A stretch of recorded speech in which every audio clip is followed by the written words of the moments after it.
Well, welcome to the most important thing. Howard, throughout his career, found himself saying to clients constantly, the most important thing is. And his book, he broke down into 20 chapters of the most important things and what he's learned. And today we're going to get to discuss a number of those. And Howard, I remember, did I wander into your office or did you wander into my office? You came to Citibank to see me. Well, see the client, always going to visit the client first. And you were misguided in equities at that time, if I remember correctly. I was a recovering equity investor. So today we have a number of topics we're looking forward to covering.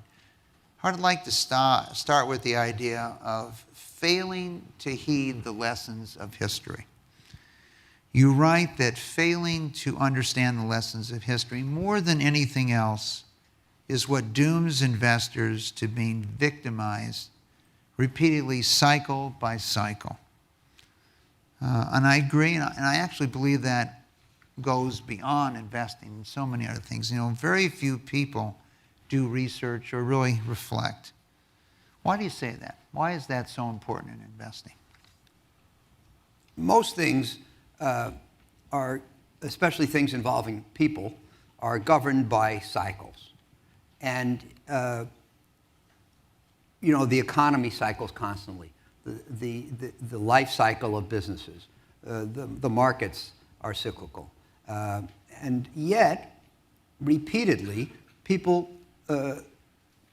commit the mistake of thinking that trends will go on forever in one direction, that trees will grow to the sky, that something can be worth a little and that means it's going to go to zero.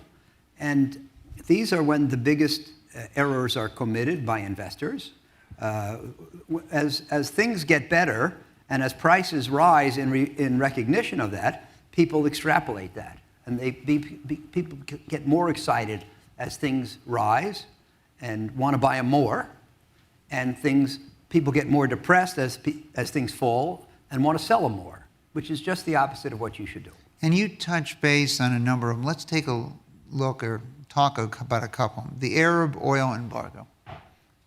Well, I mean, before the Arab oil embargo, oil was selling for almost nothing.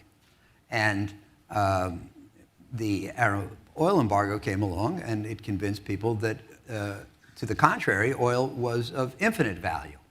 And it ran way up to a price in excess of what it should be. And the people who bought oil-related assets at the peak, despite the fact that oil is important and is available in limited supply, lost a lot of money for a long time because they got involved at too high a price.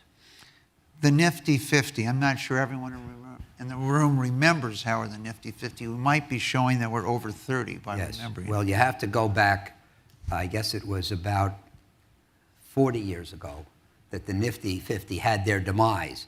But when you and I got out of graduate school in 1969, the leading banks and the bank trust companies were the leading investors at the time. There were no boutiques and so forth. The bank trust departments, most of them emphasized something called Nifty 50 investing, which meant you took the 50 best companies in America, the fastest growing, Xerox, IBM, Kodak, Polaroid, Merck, Lilly, Texas Instruments, Hewlett-Packard, Perkin-Elmer, Avon, Coca-Cola, etc. Walmart, McDonald's, etc. And you bought their stocks regardless of price because they were the best and they were the fastest growing. And so they were a little expensive. It didn't matter. You wait long enough, they'll grow into it. And the official dictum, whether spoken or unspoken at most of these institutions, was that it didn't matter what price you pay as long as you bought the best. And the little hitch was that when I joined Citibank in '69, they were trading at 80 to 90 times earnings. And by '73, they were trading at 8 to 9 times earnings, which meant that you lost 90% of your money in the best companies in America. So that was a very painful lesson, probably my greatest learning experience. Experience is what you got when you didn't get what you wanted. But I learned a lot from it. And what it taught me is that risk and safety have nothing or little to do with asset quality. You know, it's an interesting point, as Howard said. At this point in history, the money center banks, as we knew them, or the trust banks, it was a safe place to put your money. Right.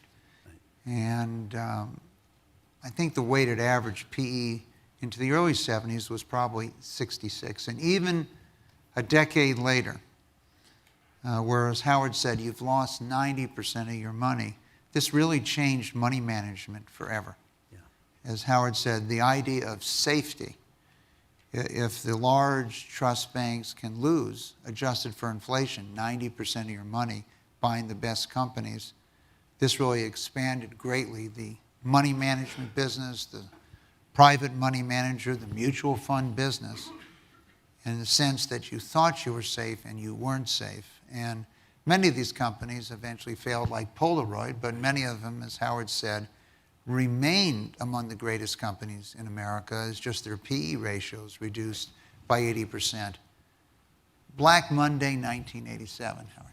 Well, again, you only have to go back 26 years to remember it.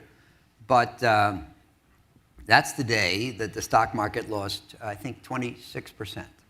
Now, you think of the market being down 3% and how panicked people get. Try losing 26% of your money in one day. There was not even an obvious candidate for what caused it. You had stocks that were too high based on too much optimism.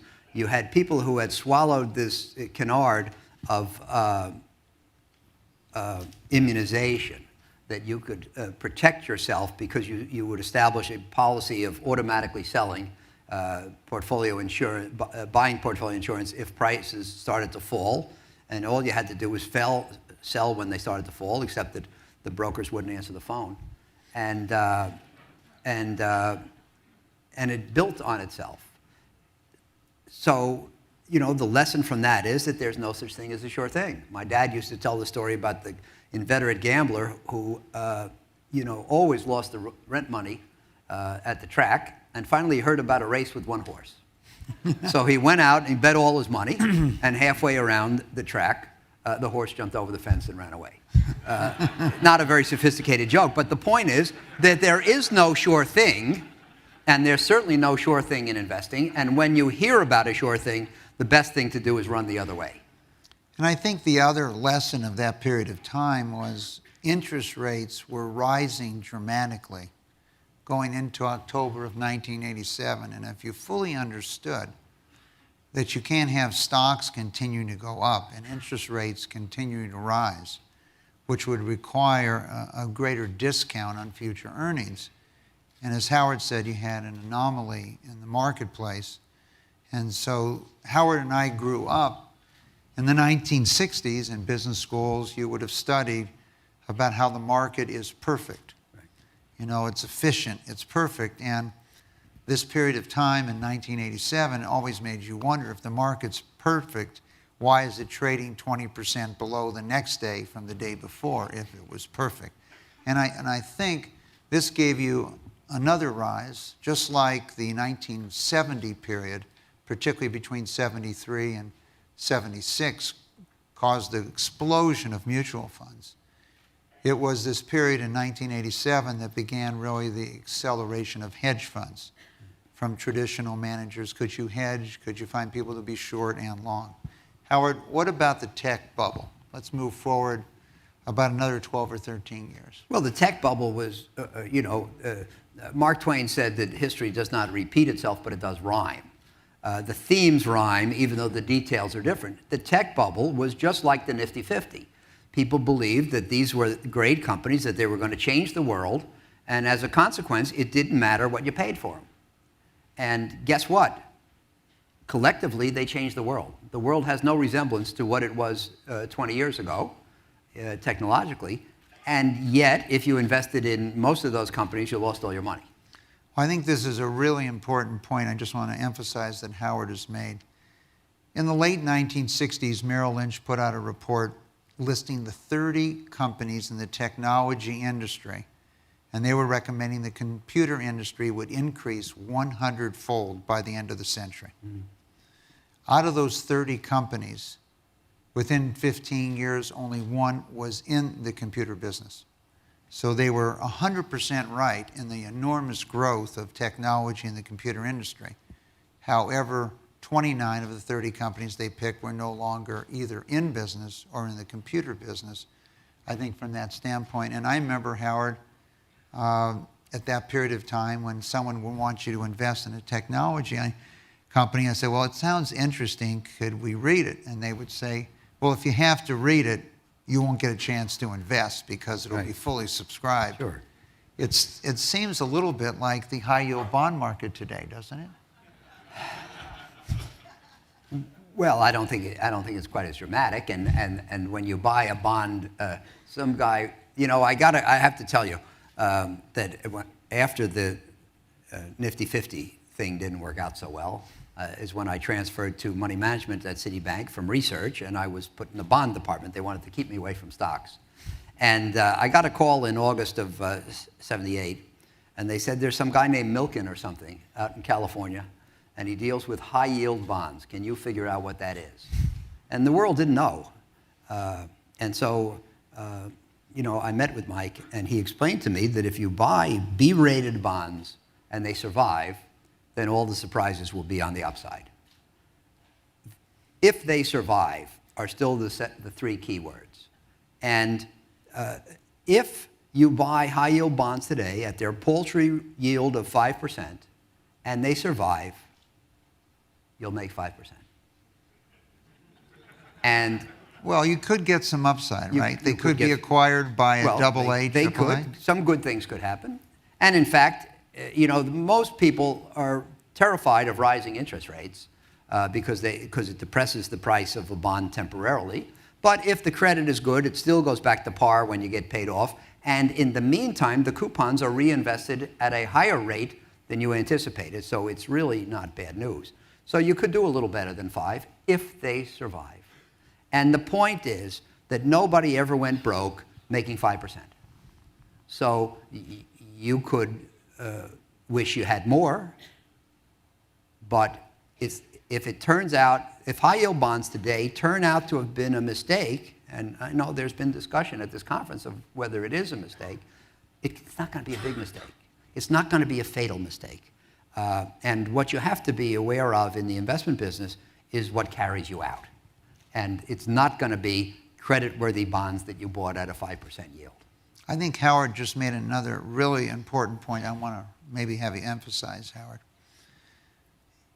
In many ways, if you buy a long-term asset, it's really not the coupon on the bond, it's the reinvestment rate that's the key. And when interest rates spiked in 1974, insurance companies like Equitable Life Insurance Company and others wrote annuities where they were guaranteeing rates for a long period of time so you could compound your money. As interest rates dropped precipitously by 1977, they could no longer reinvest their money at the rates they were guaranteed, and they had a lot of economic challenges and eventually were acquired and merged. And I'd like you to go into that reinvestment rate a little bit, Howard, if you could. Well, it's really, you have to be a bondo. You have to be a bond person to understand this. Now, have you patented that name? Most of them have died off. Have you trademarked that name, Bondo? Well, I think there's another guy who has. Okay.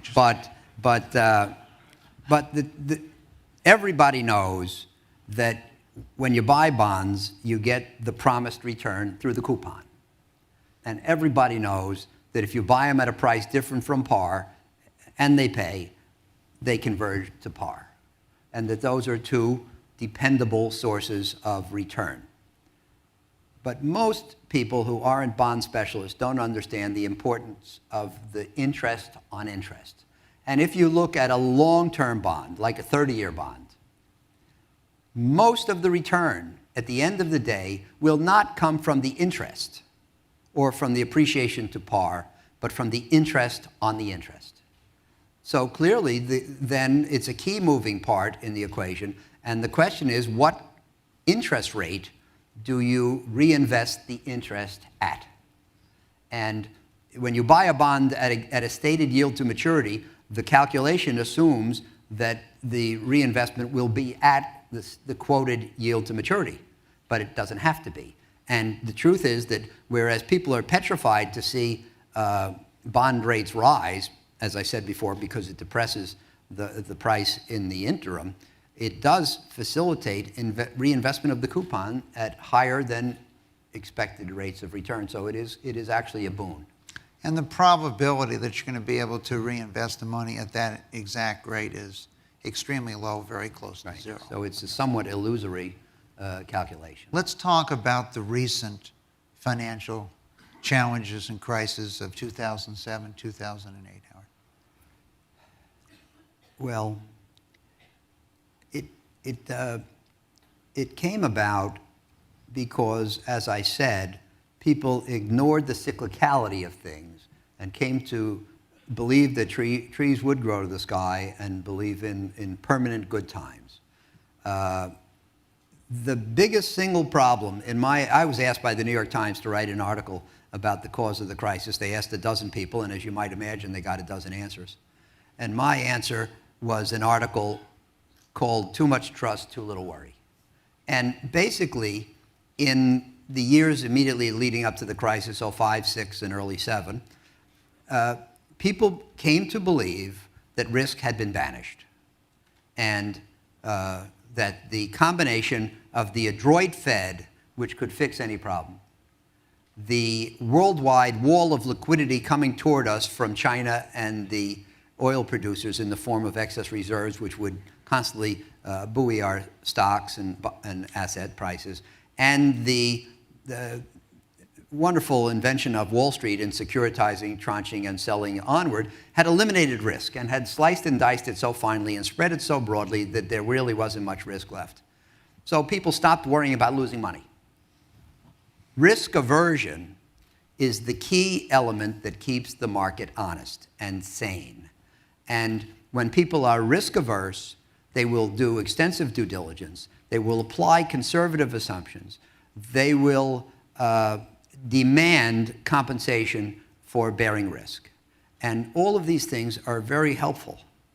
But when they forget to be risk averse and then they drop their due diligence, they stop being conservative in their assumptions, they stop demanding protective covenants and adequate returns and risk premiums, and then prices get too high relative to reality, and that's when you get a bust.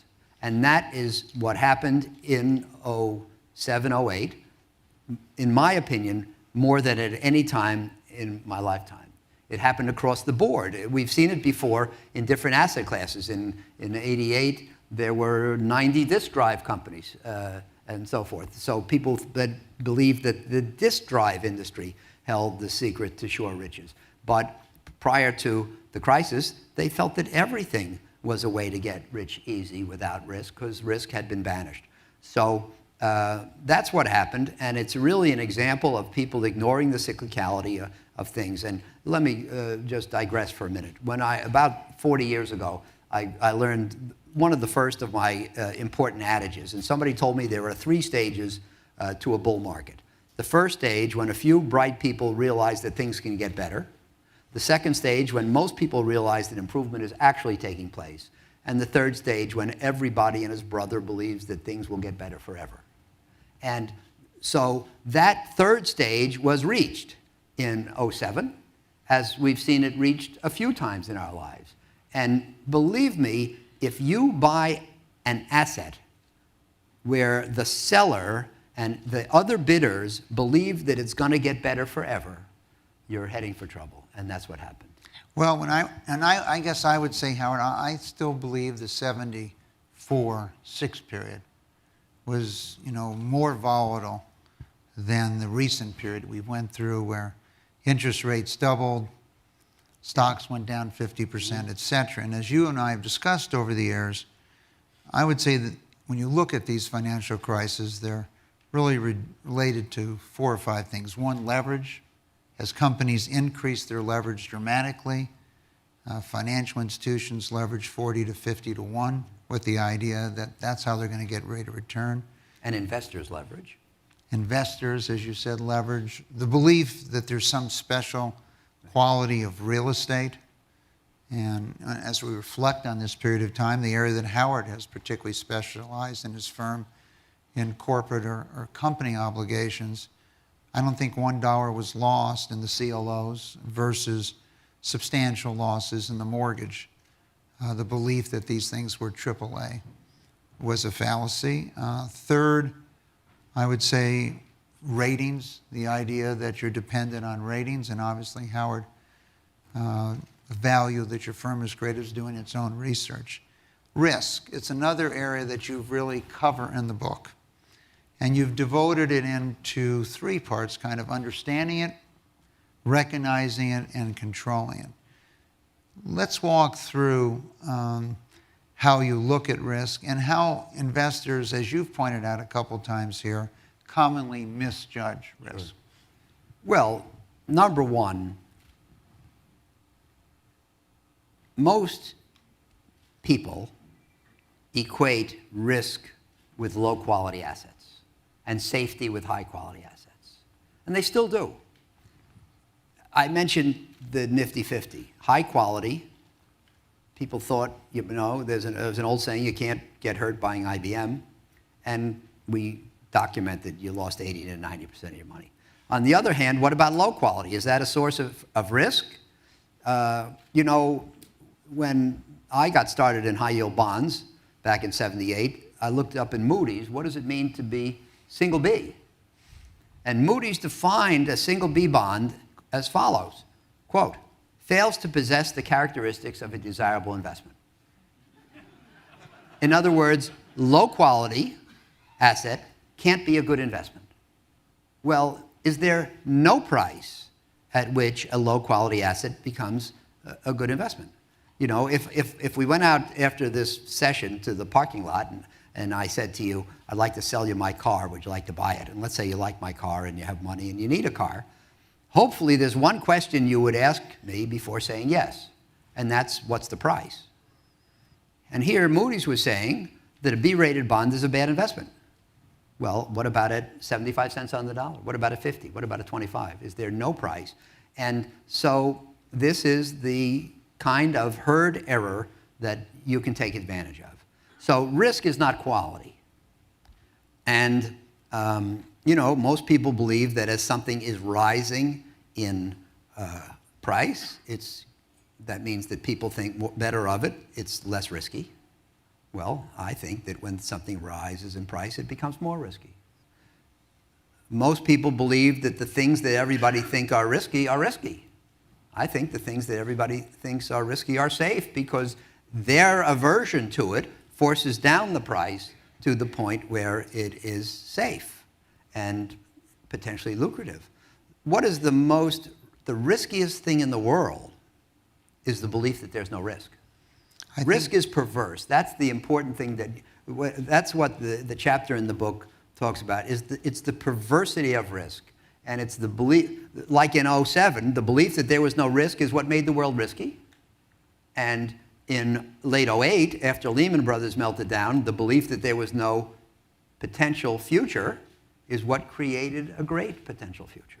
And I think to follow up on what Howard said here, the rating agencies keep the same rating on a security, whether it's 100 or 25.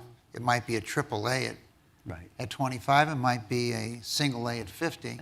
And by the way, the rating agent, you and I should have a word for the rating agencies. I was speaking at Wharton one time, and somebody said to me, "What is the role of the rating agencies in this process?" I said, well, the role of the rating agencies is to be wrong, because it gives us something to game against. I don't know how many people in this room know how many corporations are rated AAA today, but the answer is 4. How many mortgage obligations were rated AAA in the mortgage wave? Mike tells me 16,000. I believe him. So is it possible that after 100 years of economic history, our economy only created 4 AAA rated companies, but in a few years, Wall Street was able to create 16,000 AAA rated mortgage obligations?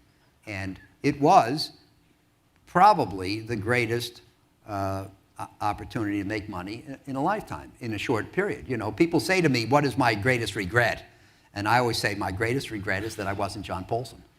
You know, his little mutual fund made $16 billion that year on the mortgage trade. Well, Howard, you had the chance to buy many bonds at 10 cents on the dollar. Yes, this is true. 20 cents on the dollar that have already paid off at par. So, Yeah. And in probably, you know, large volume. Let's talk about one of your favorite chapters in the book, knowing what you don't know.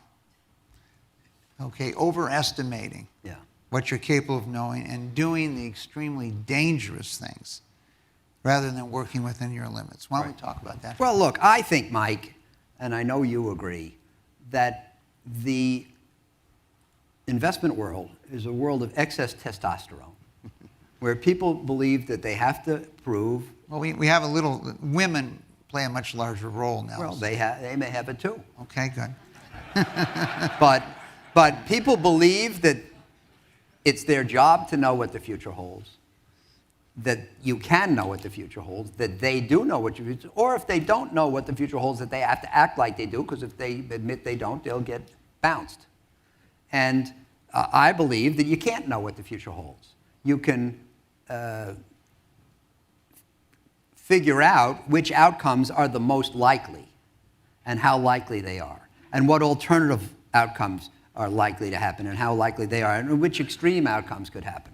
And you can kind of sort the world into a probability distribution. And I think the best people in the world are the people who are best at visualizing that distribution of possibilities. But there's almost nothing in the world which is determined. Everything is uncertain. And Elroy Dimson, who's a professor at the London Business School, says that risk means more things can happen than will happen. There are very few things of which only one thing can happen. And yet people tend to invest under the assumption that they know what's going to happen. And I think that this is one of the biggest mistakes you can make. You know, Mark Twain said, it's not what you don't know that gets you killed. It's what you know for certain that just ain't true. And I think this is very, very important. There's nothing wrong with saying, I don't know, and acting accordingly. And most people never get killed in that way. The real danger is in saying, I know, and acting on the assumption that it's correct, and then being wrong. You know, if after this session, you and I are going to drive to Barstow, and I could, but first I have to go to Africa. Okay. Well, but if we say we don't know how to go, then we're going to get a map, use GPS, ask directions, and drive slowly to make sure we don't make a wrong turn. But if we assume we know, we don't get a map, and not just because we're men, and we don't ask directions, not just because we're men, we don't use the GPS, and we drive fast because we're confident. And if it turns out you didn't know, then you end up in Africa. So the point is, I think that it's very important to know what you don't know and to act accordingly and to respect what you don't know. And the point is, you don't have to know the future to be a good investor, and especially the macro future. You know, today there's a great belief that macro rules the markets. And so you should figure out when the Fed is going to let interest rates rise and stop stimulating, what's going to happen in Europe in terms of its staying together and how it bails out the peripheral countries, and how low China's growth rate goes. That these things are the things that are going to move the market, and so that's where you should spend your time. Now, the interesting conundrum is that in the short run, they are the things that are going to move the market, but I believe you can't know them. And if you can't know them, then you're wasting your time trying to know them, and you should know the knowable. And the knowable consists of getting an advantage versus other investors with regard to companies, industries, and securities. And these are the things where hard work and skill will pay off, and these are the things you should spend your time on. Now, Howard, to follow up on the point you're making, when you go to school and business school or other things, you constantly use regression analysis. And so, and underlying this issue that Howard's just pointed out here, that regression analysis tells you what the future is based on the past. Right. And if you remember, Howard, back in the 70s, a company that had been paying dividends for more than 120 years, Singer Sewing Machine. Right. Sure. So they were rated single A, and they sold bonds into the marketplace in January of 74 in this example. And obviously, if you looked at the past, Singer had a growth. But the future, as Howard identified here, the risk, well, it's the emancipation of women in the 1960s and 70s. Possibly women wouldn't be home sewing as much as they were. And maybe the future for Singer would not be the same as the past. And as a result, those bonds traded at 35 within 12 months as people discovered that. And I think this point, I just want to stress this chapter, knowing what you don't know, is so important, because if you're interested in the financial service industry, what Howard just said, it isn't losing money where you thought you were taking risk. It's losing money when you didn't think you were taking any risk that really changes behavior. And it was the Nifty 50 in the 70s that really changed that it was not safe just leaving your money in the trust. And it was really this period of time in the late 80s, and again, that what you thought was safe, you lost money in AAA bonds, you lost money in money market funds, whatever it might be. And that is really what changes behavior, because you were trying not to take risks. Let's pick another one of my... Can I tell you one thing about risk? Back around 81, I was interviewed by something called Financial News Network, which used to be on TV. And they said to me, how can you invest in junk bonds when you know some of them are going to go bankrupt? And for some reason, the answer came to me. And I said, look, the most conservative companies in America are the life insurance companies. How can they insure people's lives when they know they're all going to die? But how do they do it? Number one, as you say, the key, it's risk they're aware of. They know they're going to die. It doesn't come from, oh, we had somebody die. Number two, it's risk they can analyze. So they have you get a physical. Number three, it's risk they can diversify. They don't only insure people on the San Andreas Fault, or only skydivers, or only smokers. And number four, it's risk that they can get well paid to take. If they figure you're going to die at 80, then they sell you a policy based on the assumption that you'll die at 70.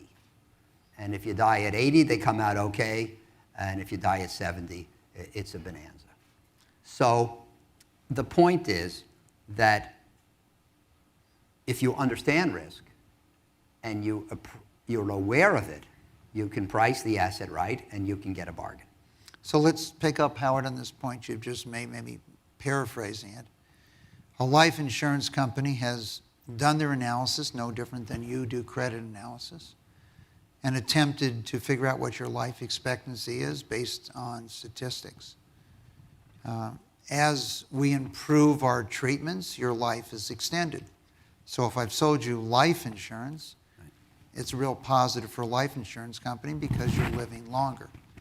If I've given you an annuity that's going to pay you as long as you're going to live, then I'm on the other side, and then I'm going to pay you longer than I expected. But they're attempting to analyze what they conceive as risk. Let's pick another of one of my favorite chapters, Howard, having a sense for where we stand. Well, that goes, Mike, to my belief that the future is unpredictable. There's nothing that can be proved about the future. We can't know the future in a macro sense. At our firm, we don't run our investments based on predictions for the macro. But that's a challenge, because what is investing?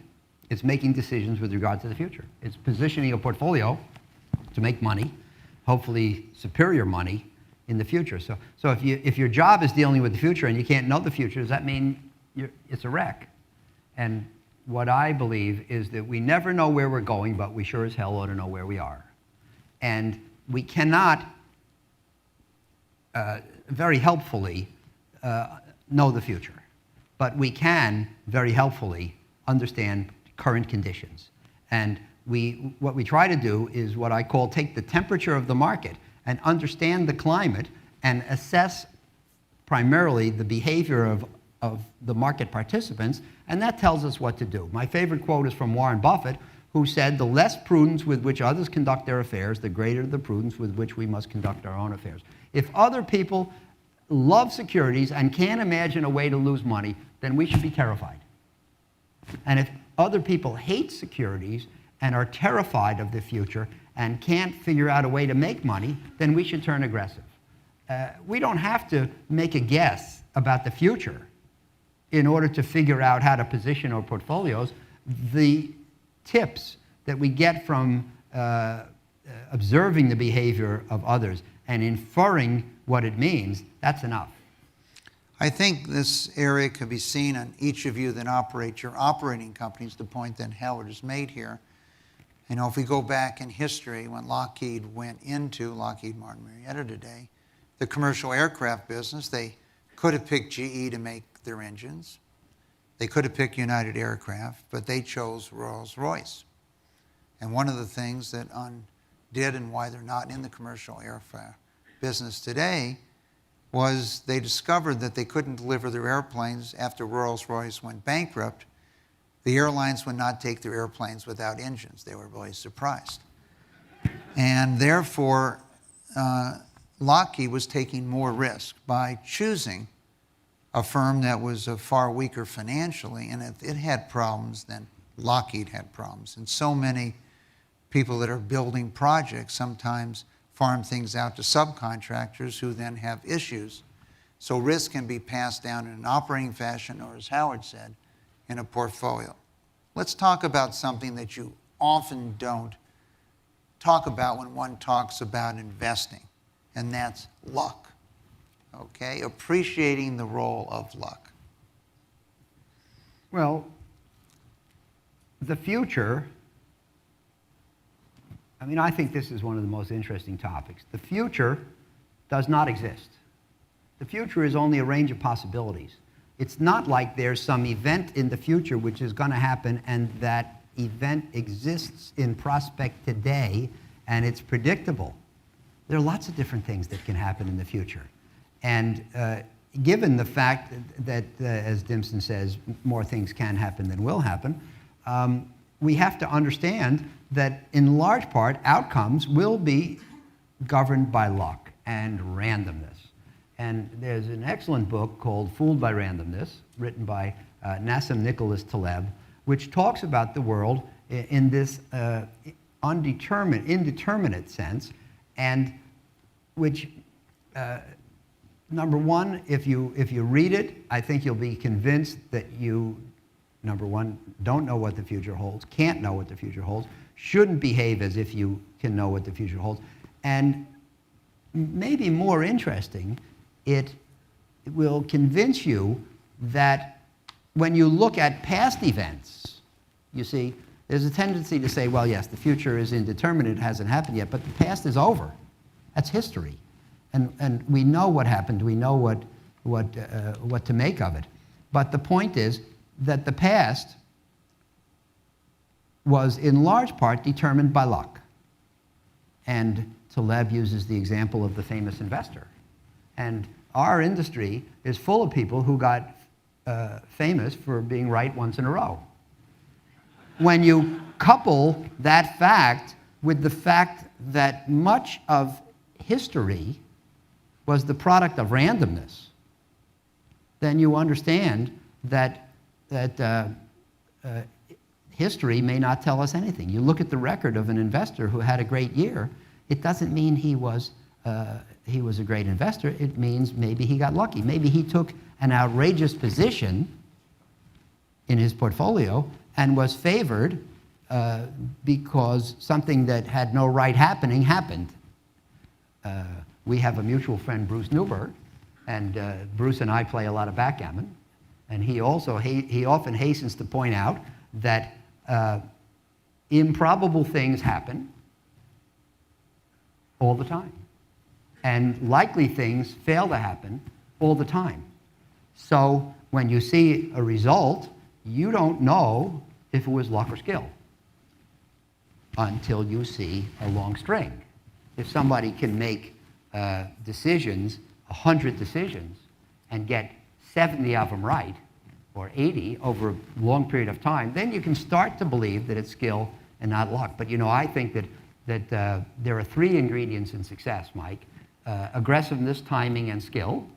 And if you have enough aggressiveness at the right time, you don't need much skill. But in the long run, luck, and especially the luck of good timing, gets washed out, and that's when skill comes to the surface. Let's take a look at this concept of luck, and Howard talks about randomness. President Clinton decided to run for office, and George Bush, the first, had over 80% approval rating. But Ross Perot was also running, and if Ross Perot had not run, quite possibly George Bush would have been reelected the president. So that event, when you look at it in history, says, well, maybe someone else had run for president and it changed the course of history dramatically. I've got one for you. Or I just wanted to finish the presidential. I think we're going to the same place. And then Ralph Nader ran Mm-hmm. when Al Gore was running, or Al Gore would have been president of the United States. So the fact that there's an individual who does not have any chance to win, but for whatever reason, and you might have said that Ralph Nader would have preferred to have Al Gore president, but if he preferred to have Al Gore president, why did he run for president? And whether it was 1% or half of 1% or 2 or 3%. And this issue in history, I think, as Howard says, when you go back, you don't always look at the footnotes as to what occurred in history that set that thing in motion. Well, Taleb talks about what he calls alternative histories, which is the other things that reasonably could have happened, but didn't. And when you look at even history, you have to be aware of that possibility. Was Alexander the Great great because he was a great general and strategist, or did he say, I'm sure it's going to rain, and it rained, and that made him a winner? In which case, could he do it again? The example I was going to use is in this last presidential election. I believe that 16% of all people said that the response to Hurricane Sandy was the most important thing in determining who they would vote for. And of course, presumably that means they voted for Obama, because you couldn't vote for his opponent based on the Sandy, and Obama won by 3%. So does that mean that if Sandy hadn't happened, Obama wouldn't be president? On the numbers it does. It's probably not accurate, though. I would say, though, that there's another saying, Howard, and the harder I work, the luckier I get. This is true.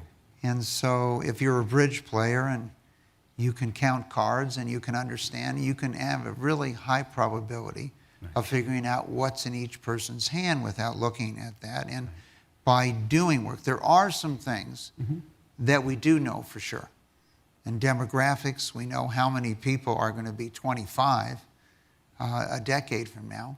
Until we figure out how to age faster, we have a pretty good understanding when California, for example, where the #1 ethnic group will be people with Latin American ancestry and so on. So we do have knowledge that can put yourself in a position where you can take in a position to get an outside rate of return, or to be lucky because you have done your homework and you've positioned yourself. And there's so many things. I might have a little different opinion, Howard, than I feel there's very few surprises. On the margin, the surprises make all the difference. Yeah. But there aren't that many surprises if you sit down and think about what's occurring. We know that China will be the world's largest economy. We don't know when. I thought you did. No, I don't know. I don't know, Howard. I don't know whether it's August or September. Okay. But, I don't think you ever joined us, Howard, but many years ago, Norman Lear used to have these sessions where everyone got to bring their expert on the world. And I was brought as one of the experts, but I was so fascinated by the scientists from Caltech. And his investment strategy at the time, this is in the 70s, was to short all the casualty company stocks because he had figured out there's going to be this major earthquake that was going to destroy a high percentage of all the real estate in Southern California, and it would bankrupt the casualty companies. So I just asked him, when's he leaving California? And he told me he's not leaving, till 1978. I said, are you sure it's not going to happen in 77, et cetera, and you're going to be around? So there are things that people say that, are relatively absurd, but there is an argument here that hard work, hard study, and I think you would agree with that, Howard, is the fundamental nation to putting yourself in a position to, quote, be lucky. Know the knowable. But it's not just working hard, it's working hard in the right places, working hard on credit research. What if when you had gotten out of school, out of Wharton in '69, rather than doing what you did, you would have been approached by a recruiter who said, Mike, we've figured out that in the NFL we can predict, I work for a bunch of gamblers, and we figured out that you can predict the outcome of NFL football games if only you know which team will win the coin toss. So we're going to give you a Cray supercomputer, you remember those, and 100 PhDs, and a big research budget. All you have to do is predict the coin toss. And we know that if the coin is fair, that would be a waste of time. So some things are a waste of time, and some things are knowable. And yes, hard work and skill will pay off on the knowable and not the other. Let's turn our attention to something that's very important in building your organization or any organization, and that's human capital. How you attract, how you retain, how you build a culture, because it's a culture of investing also, right. Howard. Talk to us a little bit about the building of Oaktree. Well, our approach, number one, was to set out our creed so that everybody who works there knows what we stand for and knows what our guiding beliefs are and what's expected of them as a result, number one. Number two, we always stressed having a harmonious environment and teamwork. So people at our firm do not have individual balance sheets. There are a lot of institutions where you run some money, and if you make money, you get a bonus, and if you don't make money, you don't get a bonus, and as they say, you eat what you kill. And it's all on the individual then. We like to have an organization where people are incentivized to pull together. So everybody gets paid on how their team does and how the firm does. One of the important components was to de-emphasize individual achievement and even to some extent team achievement and bring in the element of the firm. There are a lot of people in our business, in the alternative world, the private equity and so forth, who share in the carry on their funds if the fund does well, but it's relatively rare to share in the overall profitability of the company. We, from the start, our motto was that we wanted to own less and less, the founders, of a company that was worth more and more. And we thought that's what would make it worth more and more. And so, there were 5 of us the day we started. At the end of the first year, we made it 18 who owned the firm. 2 years later, 26, and so forth. So by the time, that was 95. By the time 07 rolled around, we were owned by 85 people. Today, we're owned by 170 people. Not counting the public share. Not counting the public. So, we've always thought that was very important. So I would say, and the book, The Most Important Thing, stemmed really from a memo I wrote in 02 called The Most Important Thing, one of which said that you have to, if you run an investment firm, or I think any company, you have to stand for something other than just making money. You have to stand, if you run an investment management firm, you have to stand for something other than assets under management.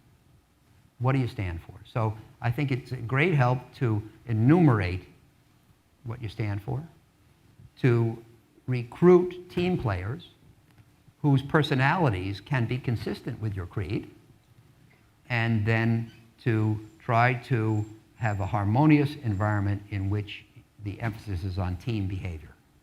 I want to go back, Howard, to something you had said a little while ago, because I think it's important here. Whether you were going to have a supercomputer to figure out whether it's the coin tossed or how to bet on games, in building your company and standing for something, one of the advantages of being an investor or financing, if you stand for helping build great companies, putting capital behind good companies, you're obviously dealing with the prosperity of our society in so many ways. And so for me, it was really a choice of how do we empower individuals, how do we get capital into the hands of people with ability, and with that, entire societies will benefit. And I think, your firm has particularly been focused on how do you rebuild companies, not just how do you invest in them originally. How do you bring the skill set to that? Obviously, your partner, Bruce Karsh, today is the chairman of Trivium, right, which was a company that had the wrong capital structure and the wrong strategies today. And so when you're looking for a person today, what are the qualities you're looking for in a person that someday might be a partner of Oaktree? Well, I think a constructive attitude. As you say, especially in the distress area, we make money by returning companies with the wrong capital structure to viability through restructuring. Or the wrong management. Or the wrong management. That's not our main emphasis, but yes, that's another way to do it. And we look for people who want the win-win solution. I believe that if you look back to 2007, one of the ways we got in trouble with the mortgage securities that you were talking about before is that the prevailing ethic was that the boss came into the office of these 5 PhDs from MIT and dumped a bunch of mortgages on the table. He says, here's a bunch of mortgages that were made to people who didn't give their income or their balance sheet. See how high a rating you can get. And so they tried to slice and dice it into mortgage-backed securities, and if they could, on average, get an A, that would be good. On average, AA, that better. AAA would be great. Nobody ever said, yeah, but is it right? Is this pile of junk really AAA? Nobody ever said it. They played a game of ratings maximization. And I think that it's important, for example, when you restructure a company, to put it out with a capital structure which is viable for the long run, not just one which will maximize your profits today. And we want to have people who want to contribute to that process. Howard, I'd like to ask you one more question before we close today. And we had 40 or so CEOs of great companies in America sit around the table, and everyone today talks about succession, who's your successor, et cetera. And whether it was Mark Benioff or David Simon or Tillman Fertitta or Steve Bird and others, or we could have used Steve Jobs and a bunch of others. At the end of the day, that meeting is there wasn't necessarily a substitute. Okay, trying to get, as you would say, out 2 or 3 standard deviations. There are people that are more outstanding, and you don't necessarily replace them. You built your firm with you and Bruce and your partners a long time ago. How do you view now as a public company succession from that standpoint? I think the key is it doesn't have to be a one-for-one substitution. You want to find people who will perpetuate the company, who will continue, in our case, to put excellence above quantity, and the clients ahead of their own interests in the short run. In recent years, a lot of my contribution has been in writing the memos and writing the book and speaking about these things. My so-called successor doesn't have to do those things. He or she can contribute in other ways. I think the thing to keep in mind is again, the values and the quality, and not insist on following a preordained roadmap. Success, as you and I have seen, we've dealt with a lot of successful people over the last 35 years together, and they're all kinds of people. If I said to you, Mike, what's the secret to be successful? We've seen lots of different people of different stripes become successful. And many people who run great companies are different kinds of people running different ways. There are lots of ways to skin the cat. but it has to go down to quality, culture, and it doesn't hurt to be smart. And I think the other thing, Howard, is the culture is so important, and also not necessarily trying to hit a home run. Right. So that as you started out our discussion today, even if it's not great, it's good. Right. Well, good is good enough. That is correct. And Howard, I want to thank you for your great contributions. Thank you. And the most important thing.